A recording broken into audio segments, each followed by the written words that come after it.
Michael Bumpus with Seattle Sports. There was a surprise cut for the Seahawks on offense. Maybe a surprise for some, not for others, but Freddie Swain was on the bubble.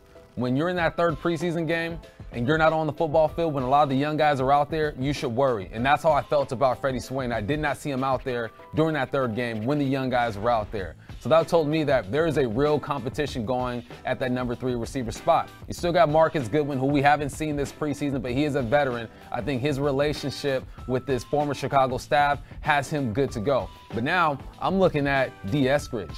I'm looking at Dareke, who made the team, the 7th round pick. He made the squad. Those guys are going to battle for that number 3 receiver spot. But I'm really excited about both of these guys. Why? They're two different type of receivers. Eskridge is a guy with the wiggle. He's a guy who's going to stretch the field.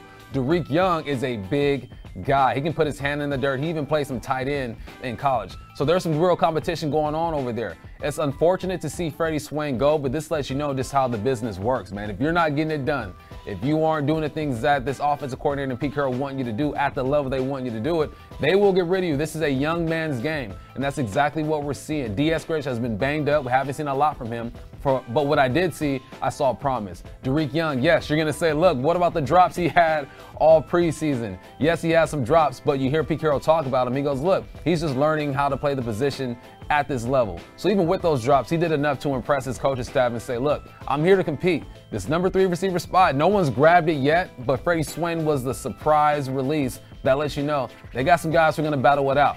Marquise Goodwin, Eskridge, Dareke, lots of young talent with the old head, Marquise Goodwin. It should be a great battle, something to watch coming up this year.